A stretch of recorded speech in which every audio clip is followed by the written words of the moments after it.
ഒരു ഖാദി തൗലിയത്ത് എന്നത് അത് ഇസ്ലാമിൽ വളരെയധികം പ്രധാനപ്പെട്ട ഒരു ചടങ്ങാണ്. നബി സല്ലല്ലാഹു അലൈഹി വസല്ലമ തങ്ങളുടെ കാലഘട്ടം മുതൽ ഖുലഫാഉൽ അർബഅത്തിൻ്റെ കാലഘട്ടം, താബീങ്ങളുടെ കാലഘട്ടത്തിലൊക്കെ ഇന്നേ വരെ നമ്മുടെ നാടുകളിലൊക്കെ നിലനിർന്നു പോകുന്ന ഒരു സമ്പ്രദായമാണ് ഖാദി നിശ്ചയിക്കുക എന്നുള്ളത്. അതിൻ്റെ സ്വഭാവത്തിലും മറ്റൊക്കെ വ്യത്യാസങ്ങളുണ്ട്. മുമ്പ് മുസ്ലിം ഭരണാധികാരികളുടെ കാലഘട്ടത്തിൽ മുസ്ലിമീങ്ങളെ ഇമാമ് അല്ലെങ്കിൽ ഭരണകർത്താവ് അല്ലെങ്കിൽ ഭരണകർത്താവിൻ്റെ ഭാഗത്ത് നിന്ന് നിശ്ചയിക്കപ്പെട്ടവരായിരിക്കും ഖാദി നിശ്ചയിക്കുക. അപ്പോൾ അവരുടെ അധികാര പരിധിയിൽ അതിന് പരിധിയൊക്കെ നിശ്ചയിക്കപ്പെടും. അത് ഒരു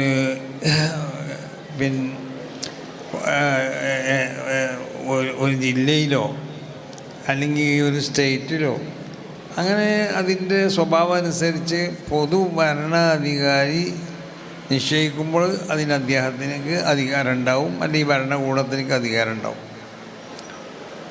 അപ്പോൾ ഇന്ന് നമ്മളെ കാലഘട്ടത്തിൽ അന്നൊക്കെയുള്ള ഒരു സംവിധാനം ഇല്ലല്ലോ.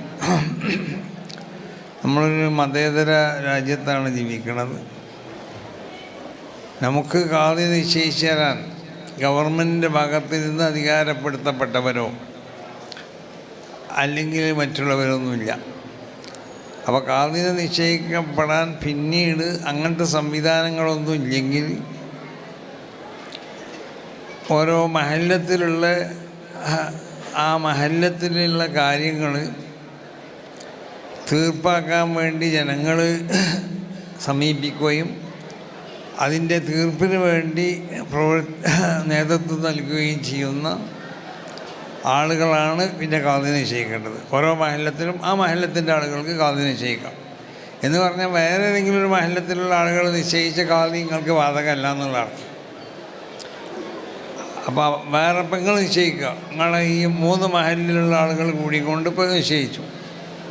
ഇനി വേറെ മഹല്ലത്തേക്കും ഞങ്ങൾ ഖാദി നിശ്ചയിക്കണമെന്ന് പറഞ്ഞാൽ ആ ഖാദി നിങ്ങൾ നിശ്ചയിച്ച ഖാദി അവർക്ക് സ്വീകാര്യനല്ല. അതുകൊണ്ട് ഖാദി നിശ്ചയിക്കപ്പെടലാവൂലേ. ഖാദി നിശ്ചയിക്കണമെന്നുണ്ടെങ്കിൽ ഇന്നത്തെ കാലഘട്ടത്തിൽ നമുക്ക് നമ്മളെ മഹല്ലിലുള്ള ഉത്തരവാദിത്തപ്പെട്ട ആളുകൾ, ഇപ്പോൾ നമ്മൾ കമ്മിറ്റി എന്ന് പറയണ മാതിരിക്ക് ആ കമ്മിറ്റി അതിൻ്റെ ആ നാട്ടിലുള്ള ബോഡി തീരുമാനിച്ച കമ്മിറ്റി അവരുമായൊക്കെ അത് ആ വിഷയം ചർച്ച ചെയ്ത് അവരുടെയൊക്കെ സമ്മതത്തോടു കൂടി കമ്മിറ്റിക്കാർ എന്ന് പറയുന്ന ആളുകൾക്ക് നിശ്ചയിക്കാനുള്ള അധികാരമുണ്ട്. അത് നമ്മളെ മഹല്ലത്തിലേ നിശ്ചയിക്കാൻ അധികാരമുള്ളൂ. കാരണം ഏതൊരു ജനറൽ ബോഡി അധികാരപ്പെടുത്തിയ കമ്മിറ്റിയാണോ ആ കമ്മിറ്റിക്ക് ആ ജനറൽ ബോർഡിൻ്റെ പരിധിയിൽപ്പെട്ട സ്ഥലത്ത്, ആ രാജ്യത്തിൻ്റെ പരിധിയിൽപ്പെട്ട സ്ഥലത്ത് ഖാദി നിശ്ചയിക്കാം. അല്ലാതെ നമുക്ക് നമ്മുടെ രാജ്യം അല്ലാത്തൊരു രാജ്യത്തിലേക്ക്